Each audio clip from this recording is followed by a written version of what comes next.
उसके बाद साझेदार का वेतन, जैसा बता चुका हूं, अगर कोई साझेदार अपनी फर्म से वेतन लेता है तो वह income from business and profession के अंतर्गत, हेड के अंतर्गत कर योग होगा, ना कि वेतन के शीर्षक के अंतर्गत। अब कर मुक्त वेतन, कभी कभी क्या होता है कि कर मुक्त वेतन मिला करता है, उसका जो टैक्स होता है वो एम्प्लॉयर पे कर देता है, लेकिन जब हम गणना करते हैं तो वो जो टैक्स दे दिया गया होता है वो जोड़कर कुल आय दिखाई जाती है। ठीक है। उसके बाद वेतन को स्वेच्छा से त्यागना एक है। कभी कभी ऐसा होता है, जैसे ये हमारा एक एम्प्लॉई है, सपोज करो मिस्टर एक्स एक एम्प्लॉई है और इनको 20,000 रुपये पर मंथ मिल रहा है। कितना मिल रहा है? 20,000 रुपये। और 20,000 रुपये पर मंथ में, और इनके मोहल्ले में एक विकलांग व्यक्ति है बेसहारा, उसको ये 2,000 रुपया दे देते हैं PM पर मंथ। लेकिन अब इनकम टैक्स वाले आए, वो उन्होंने क्या सोचा, आपकी इनकम 2,40,000, 20,000 रुपया महीना, तो अब ये कहें मिस्टर एक्स भैया मैं 2,000 रुपया तो उस गरीब बेसहारा को दे देता हूँ, आप चाहे सब बांट दें, आयकर वालों को इससे कोई मतलब नहीं, आपने अर्न 20,000 किए। लेकिन वहीं एक और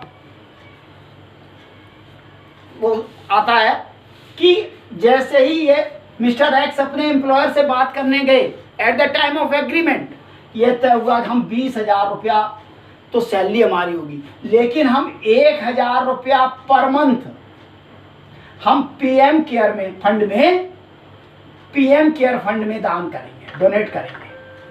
ठीक है भैया। तो जब डोनेट हम करेंगे,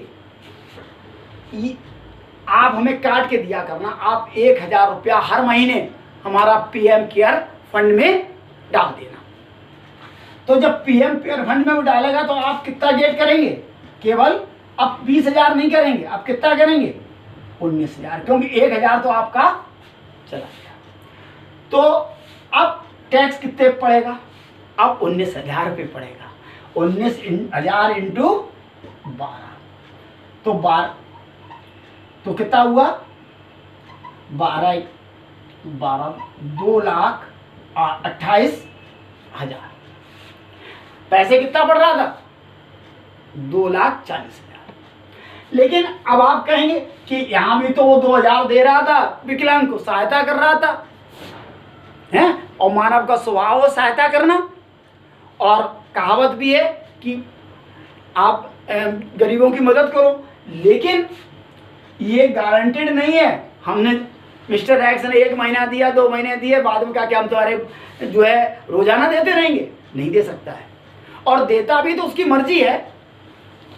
ये कोई जो आयकर अधिकारी है उसकी अनुसार ये न्याय संगत नहीं है, और पूरी आय पर 20,000 रुपये पर ही कर लगेगा। ठीक है। अब जब आदमी नौकरी करता है, 60 साल की एज हो जाती है, 58 साल की एज हो जाती है, उसके बाद वो अवकाश ग्रहण करता है। उस अवकाश ग्रहण को ही हम इंग्लिश में रिटायरमेंट कहते हैं।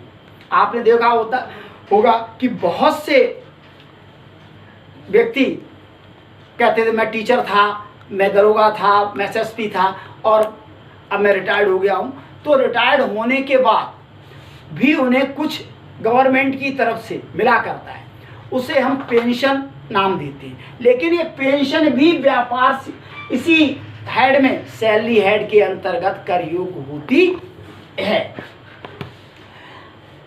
और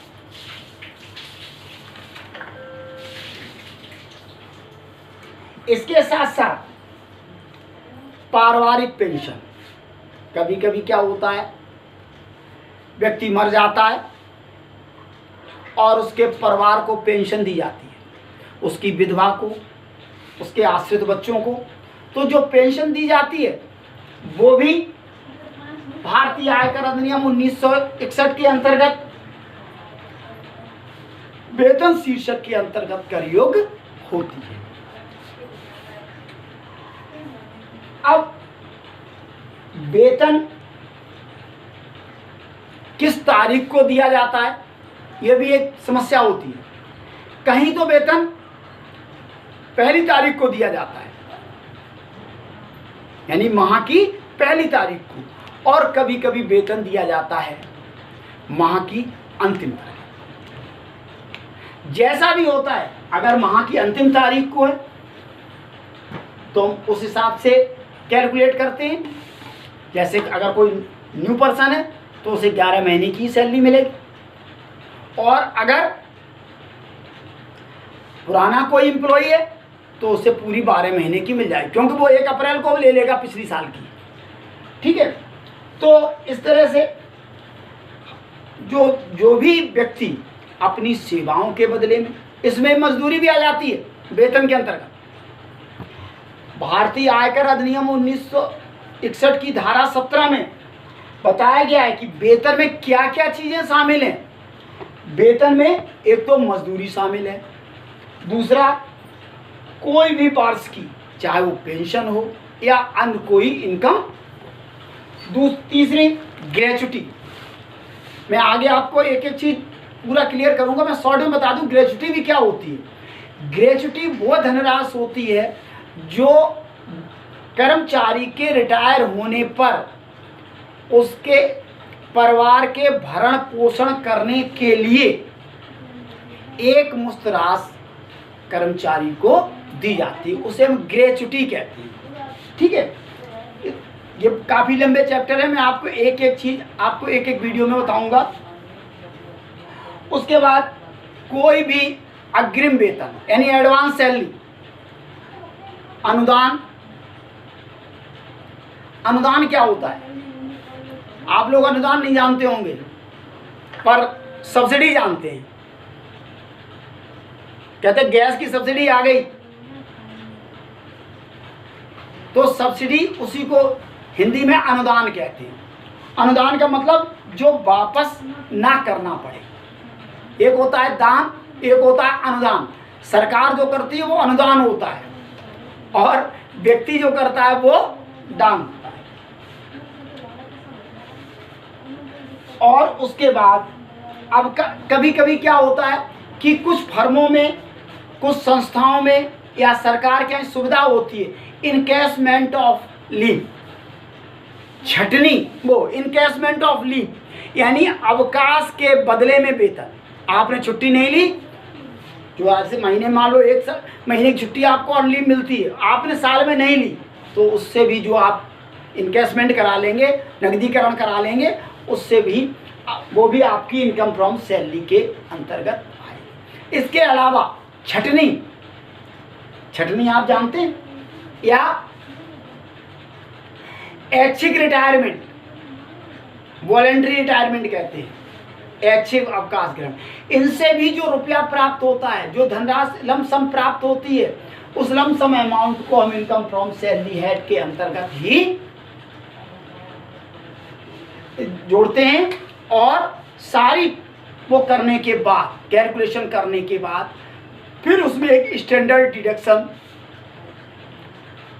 किया जाता है। वो स्टैंडर्ड डिडक्शन आपको हम अगले वीडियो में बताएंगे। जो हर कर्मचारी को दिया जाता है वो होता है हमारा, डिडक्शन का मतलब होता है कटौती, वो हम आपको अगले वीडियो में बताएंगे।